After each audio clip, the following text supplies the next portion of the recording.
Salut les gars, j'espère que vous allez tous très bien. Alors les gars, on se retrouve aujourd'hui pour une nouvelle vidéo dans laquelle on va pas parler du Barça, mais on va plutôt parler du PSG. Alors si vous me suivez un moment, vous savez déjà que ici on parle du Barça et de Lionel Messi.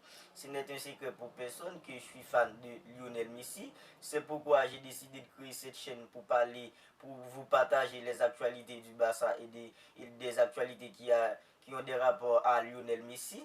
Et Messi joue actuellement au PSG et Bayern de Munich en PSG 8e de finale aller de la Champions League. C'est l'une des grosses rencontres de la semaine. C'est l'une des grosses rencontres qui va faire beaucoup de parler durant cette semaine. Et c'est pourquoi j'ai décidé de faire cette vidéo avant match pour vous parler du PSG. PSG qui connaît actuellement des moments difficiles.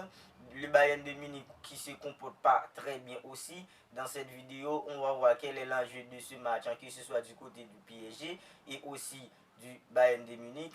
Et on va voir aussi les points faibles et les points forts de ces deux équipes-là. Alors, si c'est pour la toute première fois que vous regardez une vidéo sur cette chaîne, pour rappel, je m'appelle Lucien et j'ai créé cette chaîne dans le but de vous tenir informé de toutes les dernières actualités du football mondial. Alors, si vous regardez cette vidéo et que vous n'êtes pas encore abonné à la chaîne, maintenant vous pouvez le faire parce que ça soutient la chaîne. Alors les gars, Bayern de Munich versus PSG, 8e de finale aller de la Champions League. Le PSG qui connaît actuellement des moments très compliqués depuis la reprise du monde, depuis après le mondial. Le PSG n'arrive pas à retrouver le niveau du début de saison. Au début de saison, c'était plutôt une équipe en PSG, c'était plutôt une équipe cohérente, une équipe qui mettait un petit peu de l'intensité, mais depuis la reprise, tout ça s'est disparu du côté du PSG.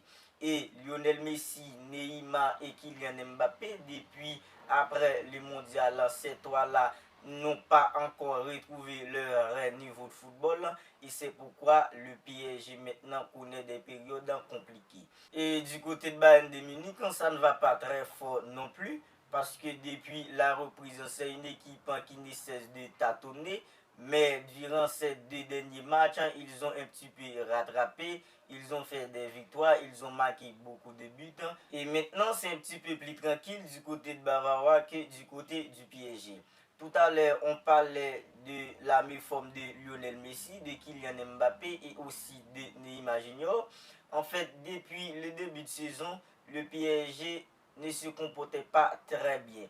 Mais avec l'individualité de Lionel Messi et avec la réforme qu'avait Kylian Mbappé et Neymar Junior, ça a un petit peu couru le méforme de cette équipe du Paris Saint-Germain. Mais avec la Coupe du Monde, Lionel Messi qui était plus que déterminé durant cette Coupe du Monde, Kylian Mbappé c'était un petit peu aussi son cas.